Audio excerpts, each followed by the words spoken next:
찬송가 211장입니다. 211장. 값비싼 양류를 주께 드리 막달라 마리아 본받아서 향기로운 산제물 주님께 바치리 사랑의 주 내 주님께 연약한 자에게 힘을 주고 어두운 세상에 빛을 비춰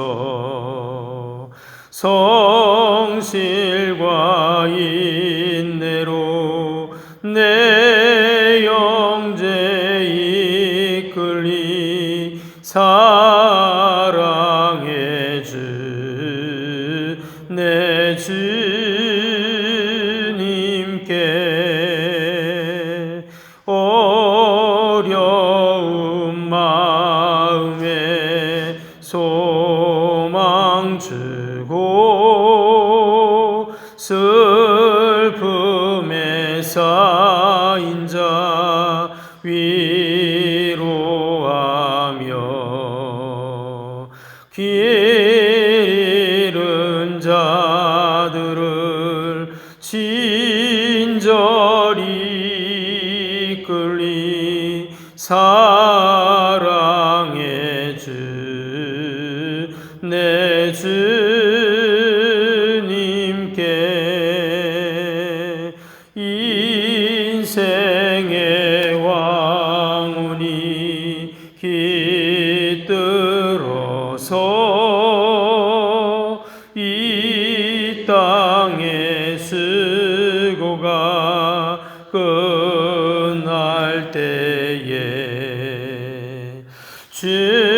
주님을 섬기다 평안히 가리라 사랑의 주 내 주님께 아멘. 아멘. 제26장. 예수께서 이 말씀을 다 마치시고 제자들에게 이르시되 너희가 아는 바와 같이 이틀이 지나면 유월절이라 인자가 십자가에 못 박히기 위하여 팔리리라. 그때 대제사장들과 백성의 장로들이 가야바라 하는 대제사장의 관정에 모여 예수를 흉계로 잡아 죽이려고 의논하되 밀란이 날까 하노니 명절에는 하지 말자.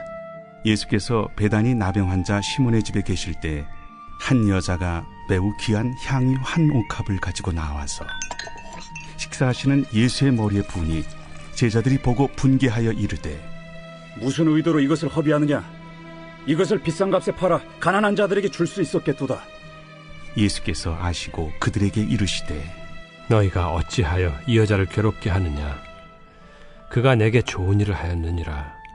가난한 자들은 항상 너희와 함께 있거니와 나는 항상 함께 있지 아니하리라. 이 여자가 내 몸에 이 향유를 부은 것은 내 장례를 위하여 함이니라. 내가 진실로 너희에게 이르노니 온 천하에 어디서든지 이 복음이 전파되는 곳에서는 이 여자가 행한 일도 말하여 그를 기억하리라. 그때 12 중에 하나인 가론 유다라 하는 자가 대제사장들에게 가서 말하되 내가 예수를 너희에게 넘겨주리니 얼마나 주려느냐? 그들이 은 30을 달아주거늘 그가 그때부터 예수를 넘겨줄 기회를 찾더라. 고난주간의 일정을 다시 한번 돌아보면 지난 주일날 예수님께서 예루살렘 성에 입성하셨습니다. 나귀를 타고 입성할 때 사람들은 종려나무 가지를 흔들면서 예수님을 환영했죠. 그리고 월요일에는 예수님이 성전에 들어가셨습니다. 월요일에는 무화과 나무를 저주하시고 또 성전을 청결케 하시는 그런 일이 있었죠. 그리고 화요일에는 예수님께서 성전에서 많은 주제를 가지고 그렇게 당시 종교 지도자들과 변론하는 내용이 나왔습니다. 그 내용이 가장 긴데요. 마태복음에는 그게 이제 21장에서 25장까지 나오고, 또 마가복음에는 12장에서 14장, 누가복음에는 20장에서 22장까지 상당히 많은 내용이 나옵니다. 그래서 사두개인들과는 부활에 대한 이야기를 하시고, 또 바리새인들과는 권위에 대한 얘기, 세금에 대한 얘기, 또 정치에 대한 이야기, 많은 그런 이야기들을 같이 나누시죠. 또 성전에 들어오는 그 부자와 가난한 과부가 헌금하는 그 모습을 보시면서 또 칭찬하는 그런 내용도 화요일날 있었습니다. 오늘 수요일은 소위 음모의 날이다, 이렇게 이제 이야기를 합니다. 그래서 예수님을 죽이고자 하는 그런 온갖 음모와 논의들이 더욱더 구체화되는 그런 날입니다. 오늘 3절 4절을 한번 다시 보시면 3절 4절에 그때 대제사장들과 백성의 장로들이 가야바라는 대제사장의 관정에 모여 예수를 흉계로 잡아 죽이려고 의논하되 했습니다. 여기 보면 당시 종교 지도자들이 예수님을 잡아 죽이려고 의논했다, 이렇게 지금 나오고 있죠. 그 이유는 다른 것이 아니라 어제 그제 성전에서 있었던 일 때문입니다. 예수님과 많은 논쟁을 했지만 예수님의 말씀은 하늘의 진리였기 때문에 아무런 대응을 할 수가 없었죠. 그러나 그보다 더 중요한 것은 바로 예수님께서 성전을 청결케 하셨던 그 일이었습니다. 당시 종교 지도자들은 그것을 용납할 수가 없었죠. 성전에서 그처럼 장사하고 소란을 피우는 것은 사실 잘못된 일임을 사람들도 다 알고 있었습니다. 그러나 그 누구도 그것을 건드리지 못했죠. 왜냐? 당시에 그 로마의 공권력을 등에 업고 종교의 기득권을 가지고 있었던 그들의 이권이 거기에 결부되었기 때문입니다. 그러나 예수님은 그것을 너무나 잘 알고 계셨기에 우리 월요일 날 또 말씀을 드렸지만 온갖 세상의 소리로, 인간의 소리로 가득한 성전을 보시면서 도무지 하나님의 음성을 들을 수 없는 그 성전의 상황을 보시면서 예수님은 성전을 거룩하게 하신 것입니다. 그러나 그 일로 말미암아 이처럼 예수님은 이제 더 십자가 앞으로 나아가게 되죠. 그리고 급기야 오늘 끝부분에 14절 16절에 보면 예수님이 누구보다 사랑하셨던 제자였죠. 그 가룟 유다가 예수님을 배반하는 그러한 장면이 나오게 됩니다. 예수님은 이처럼 자신을 향한 모든 음모와 또 모함과 배신 그리고 십자가의 죽음을 잘 알고 계셨습니다. 그러나 예수님은 묵묵히 자신이 가야 할 그 고난의 길, 또 희생의 길, 십자가의 길을 한 걸음 한 걸음 순종으로 나아가십니다. 여러분, 누군가 나를 모함하고 또 나에 대해서 험담을 하고 오해를 한다면 마음이 어떻습니까? 마음이 참 힘들죠. 변명할 기회가 있고 복수할 기회가 있다면 아마 그냥 넘어가지 않을 것입니다. 그러나 2000년 전 예수님께서는 자신의 문제도 아닌 바로 우리들의 나의 문제를 다 짊어지시고 묵묵히 십자가의 길을 가셨습니다. 우리가 오늘 하루도 다시 한번 주님의 십자가를 깊이 묵상하는 하루가 될 수 있기를 바랍니다. 그리고 나를 향하신 그 하나님의 무한하신 사랑과 우리가 긍휼하심을 잊지 말아야 할 것입니다. 그러한 의미에서 오늘 6절부터 나오는 이 한 여인이 예수님 앞에 나와 자신의 향유옥합을 다 부어드린 이 사건은 예수님에게는 너무나 큰 위로고 또한 귀한 일이었습니다. 오늘 이 내용은 우리가 너무나 잘 아는 내용이죠. 한 여인이 베다니에서 식사하고 계신 예수님 앞에 나와서 귀한 향유 옥합을 깨어서 예수님의 머리에 부은 사건입니다. 오늘 7절을 다시 보시면 한 여자가 매우 귀한 향유 한 옥합을 가지고 나와서 식사하는 예수의 머리에 부으니 있습니다. 예수님이 성전에서 나와서 이제 베단이라는 마을로 가셨습니다. 그리고 거기서 한 나병 환자의 집에 들어가셔서 그곳에서 식사를 하고 계셨죠. 사실 이것은 뭔가 불편한 배경입니다. 왜냐하면 율법의 기준으로 보면 있을 수 없는 일이기 때문이죠. 당시에 나병 환자와 접촉하는 것은 부정한 일이었습니다. 아니 심지어 길을 가다가 나병 환자를 보기만 해도 빨리 집에 가서 우슬초로 눈을 닦아야 되는 것이 율법의 기준입니다. 그런데 지금 예수님은 이 나병 환자를 만난 것뿐만 아니라 그 집에 들어가셔서 식사를 하고 계십니다. 조금 전까지만 해도 그 대제사장 가야바 관정에서 무슨 일이 있었는가? 사람들이 어떻게 하면 예수님을 잡아서 죽일까를 의논하고 있었죠. 그런데 지금 예수님이 이처럼 종교 재판에 서야 할 그런 행동을 하고 계십니다. 왜 예수님은 이런 일들을 하시는가? 과연 예수님은 율법을 어기는 유대교의 이단자인가? 근데 우리는 여기서 그 예수님의 무한하신 사랑을 우리는 보아야 합니다.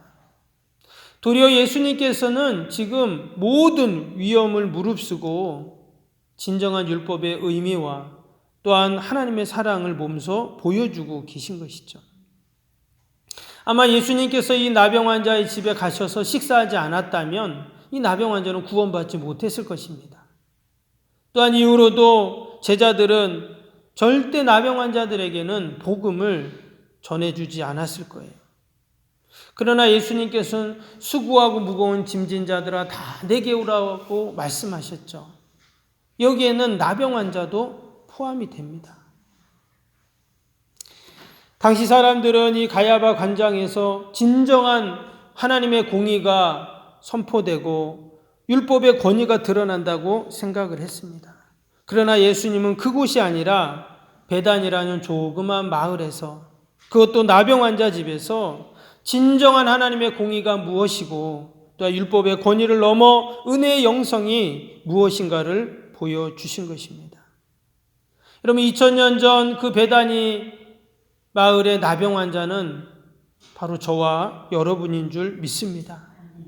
예수님께서 십자가 대속이라는 막중한 과업을 앞에 두시고 나에게 찾아오셔서 도무지 하나님의 음성을 들을 수 없는 나의 심령을 마치 성전을 깨끗게 하듯 우리의 심령을 깨끗게 하셔서 하나님의 음성을 들을 수 있도록 그 하나님의 말씀이 생명인데 그 생명이 내 안에 들어와서 늘 우리의 영이 살아나고 새롭게 되고 소생되고 회복되는 그런 은혜를 허락하셨는 줄로 믿습니다. 오늘 말씀은 이 여인을 주목하고 있습니다. 7절에 보니까 갑자기 예수님 앞에 나와서는 그 향유옥합을 깨워서 식사하고 계신 예수님의 머리에 부었습니다. 식사하는 도중인데 지금 무엇이 급한지 식사가 다 끝나고 해도 되는데 식사하고는 예수님의 머리에 그 향유를 부었다 오늘 그렇게 기록을 하고 있습니다. 그랬더니 옆에 있던 제자들이 뭐라고 합니까? 8절에 제자들이 보고 분개하여 이르되 무슨 의도로 이것을 허비하느냐 이랬습니다. 지금 제자들은 그 값비싼 향유를 허비했다, 낭비했다 이렇게 분개를 하고 있습니다.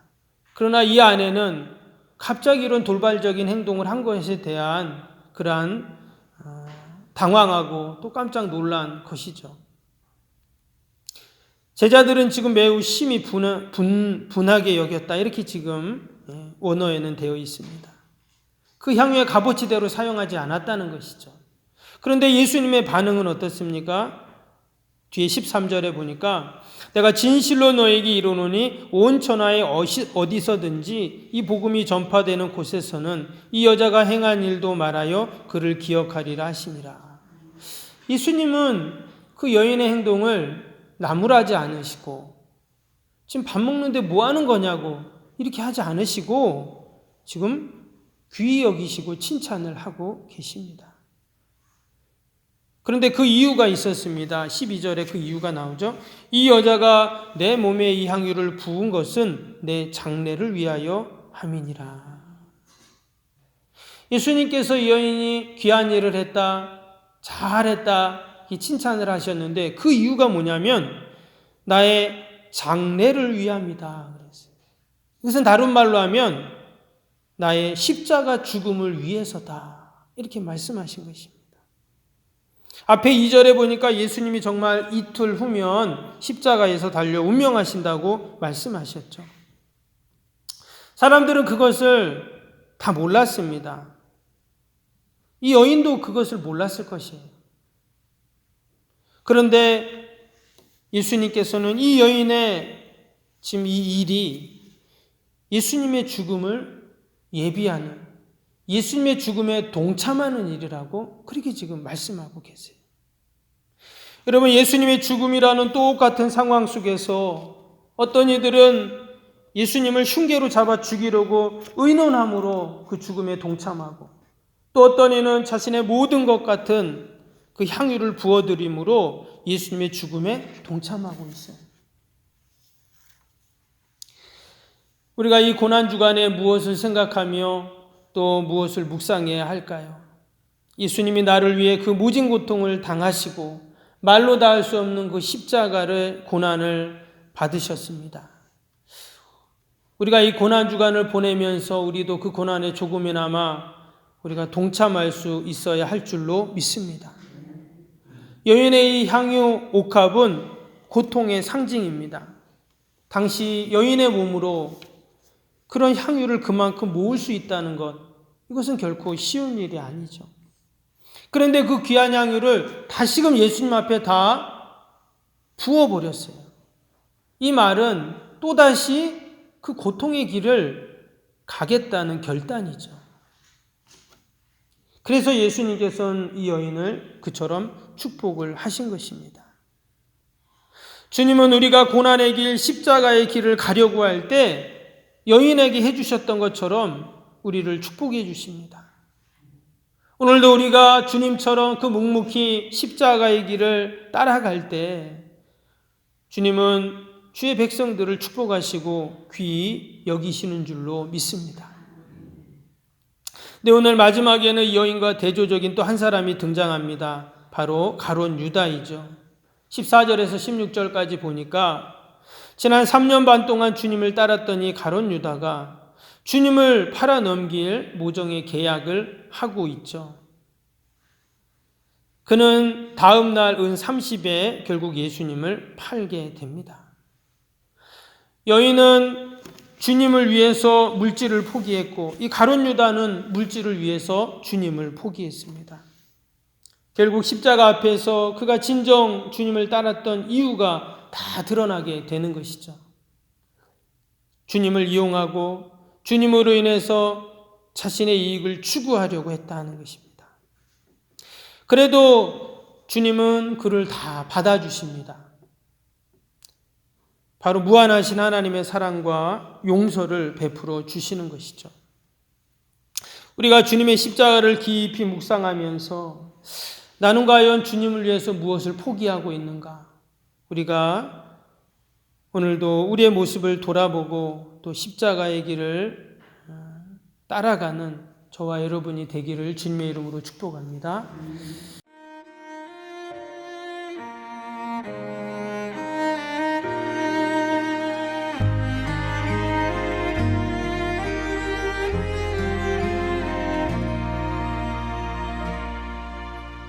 나는 하나님을 예배하는 예배자입니다.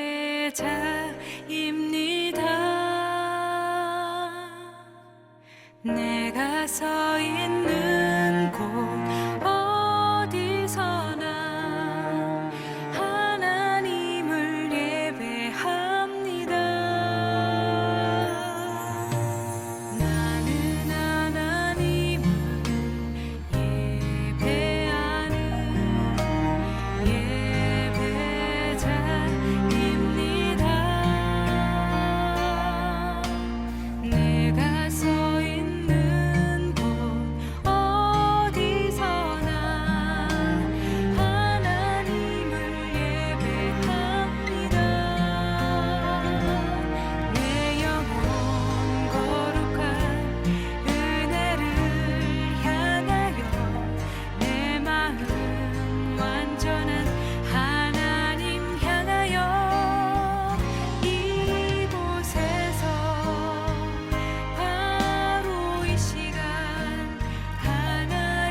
이 시간